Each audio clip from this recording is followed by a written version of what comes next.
family day namin mga kaibigan. Sana, magluluto yung asawa ko. Anong luto mo, May? Niyan. Dilata. Dilata kami. Ay, kinagat. Hindi. Wala. Hila yung paa. Bulat naman ako sa'yo. Ino mo. Yakap mo na lang si baby. Bilis, yakap mo. Wow! Masaya ba ang umaga nyo? Lahat ng mga na-bad trip ngayong umaga.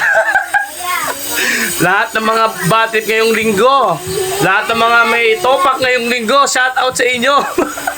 Shout out dito. Ano ulam natin? Pakita lang sa kanila. Ulam namin, century tuna. Yan, sarap yan. Healthy pa. Ano pa? Magbaboy ka na naman. Araw-araw baboy. Matulong ko, tagal magluto eh. Hokkaido. Ito masarap to. May bawang ba doon? Meron. Kuya.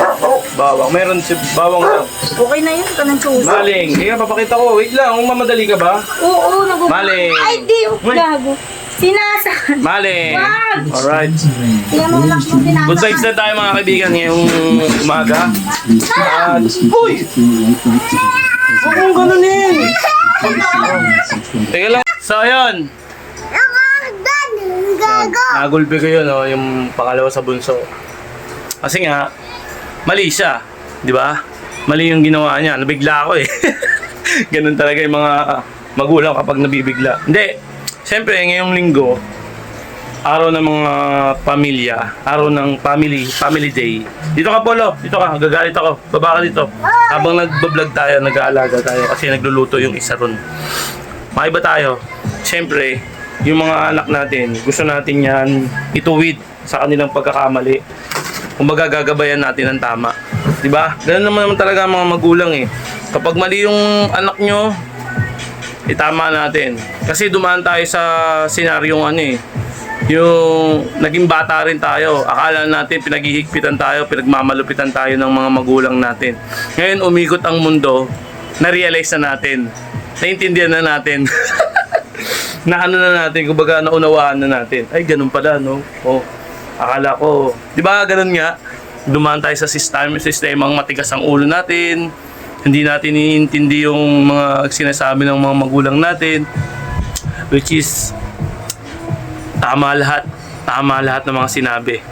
Call out nga pala yung mga ibang, dalawa kasi ang senaryo ng magulang. May isang pabaya at meron isang maaruga. Pabaya at maaruga? Yeah! Yun nga. Kayo, mga kabataan, mga Gen Z, hindi porke pinagmamalupitan kayo o ginugulpi kayo o sinasabihan kayo araw-araw o laging makulit yung mga magulang nyo dahil yan kasi gusto nilang maituwid kayo, gusto nila kayong mailagay sa tama, gusto nila kayong magabayan sa tama. Ginagabayan kayo at ini-straight lahat ng mga gusot na ginagawa nyo para lumaki kayong tama. Diba? Hindi porke pag ginulpi kayo, maghihimormentado na kayo, mag-iiba na yung mga sinasabi nyo, mag-iiba na yung mood nyo sa mga magulang. Dati kasi ganun di ba? Tayo mga bata, mga kabataan, dumaan din tayo dyan Ngayon, naging magulang na tayo. Naintindihan na natin, paulit-ulit si Klaus, paulit-ulit. Kaya, yung mga bata ngayon,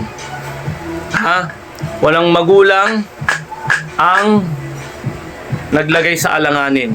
Ang gusto ng mga magulang, maganda yung magiging sitwasyon nyo pagdating ng araw. May matutunan kayo sa araw-araw. Yun lang. Yun, ginulpi ko yan. Kasi nga, gusto ko siyang may tama. Di ba? Gusto ko siyang may magabayan. At hindi naman porke, minsan kasi di ba pag nagugulpi natin mga asawa. Nagugulpi natin yung mga anak natin. Gigilty tayo, niyayakap natin. Tulad nito. Sorry na, anak kiss mo na ako. Inarte na. Nag-inarte na. Kaya kita pinalo kasi mali ka. Mali yung ginawa mo kay bunso. Kung nauntog yun, basag yung ganto. Sorry na, love na kita. Kain tayo, mamaya. Ikaw, kain ka rin? Ha? Kain ka? Ano kakainin mo? Ha? Chicken? Chicken daw ang kakainin niya. Yun, sa mga Gen Z dyan, sa mga ginugulpi ng mga magulang na mararamdaman niyo yan. Mararamdaman niyo yung kung yung paggugulpi mabigat na. Pero yung paggugulpi na may kasamang pagmamahal, mararamdaman mo yan. Mararamdaman yung mga Gen Z ngayon, yung mga kabataan ngayon. Kaya wag kayong magtatampo sa mga magulang nyo. Tinatanong kayo, kinukulit kayo kung saan pupunta, inaalam lahat ng gagawin nyo, wag. Kasi inaalam nila para alam nila kung paano kayo gagabayan, kung paano kayo poprotektahan. Laging pinoprotektahan ang mga anak ng mga magulang. Ang mindset ng mga magulang is para mapabuti yung kanilang mga anak. Walang magulang na isinubo yung mga anak nila sa kapahamakan. Laging yung safe, laging 100%. Ha? Wala. Diba? Walang magulang ang gustong ipahamak sa kanilang, kumbaga sa bingit ng bangin, walang magulang na itutulak ka sa bangin. Wala. Minsan, ang magulang pa magsasakripisyo para sa kanilang mga anak. Ganun niya. Kaya shout out sa mga magulang dyan. Shout out sa inyo, sa mga lahat ng mga nagsasakripisyo, sa lahat na nagtitis ng gutom, especially sa mga OFW. Akala nyo masarap ang buhay. Hindi. Yung iba dyan, gustong makasama yun. Pa? Ha? Tubig? Maliit lang. Ilan ba? Isa lang. 10 lang.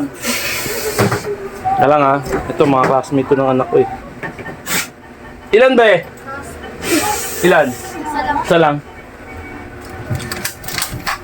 Magbibenta tayo ng mineral water at mukhang wala ng mineral water. Hindi nakapaglagay ng mineral water ang aking mga... Ako! Be, kakalagay lang, hindi malamig. Okay lang? Sigurado ka be ha? Ito healthy naman to pag hindi malamig eh. Nagpa-practice kayo? Opo. Sinasi hindi kasama? Sasama po ata. Alas 2 pa po. Alas 2 pa. Sige, thank you. Bye-bye. Papabasin ng anak ko. Hi! Diba? Ganun lang. Tulad yan, mga classmate ng anak ko. Lalo na pag babae yung anak nyo. Nako. Poprotektahan nyo lagi yan. Kasi dati ako naging salaula. Laboy.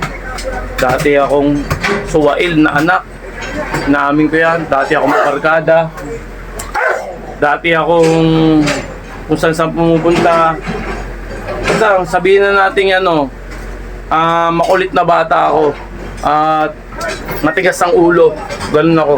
Kaya thank you Lord na dumaan man ako sa mga masalimuot na kahapon at na barkada. Hindi ako nalulong sa masamang bisyo, especially hindi nalihis yung landas ko kahit papano, ginabayan pa rin ako ni Lord, di ba? Kaya hindi kayo maniniwala sa akin dahil ganito yung mukha ko, pero sa totohanan lang napaka blessed ko kasi nagabayan ako ni Lord at nabago niya yung pananaw ko na sarili kong sikap, na sarili kong ganap, na wala masyadong maano sa akin na yung nagpapayo. Hinubog ako ng panahon at binuksan ng isip ko at tinalukay at nilinis ang buong puso't isipan ko. Kaya thank you tayo kay Lord. Kaya sa lahat ng mga karga, naman papapansin din to isa bunso, naging karga. Kaya ako thankful ako na talagang sobrang blessed. Kaya yung mga kabataan ngayon, kino-call out ko kayo yung mga Gen Z. Makinig kayo sa mga magulang nyo. Kasi balang araw, magpapasalamat kayo ng lubos. Pag naging successful na kayo at sinunod nyo lahat ng payo ng mga magulang nyo, hindi kayo ipapahamak niyan. Maniwala kayo sa akin. Hindi kayo bibigyan ng ano yan, kapahamakan. Paulit-ulit si Klaus. Kapahamakan. Kiss mo na, Papa. Kiss mo na, ay. Kiss mo na. Kaya yun, mga kaibigan, happy Sunday sa inyo! Uba!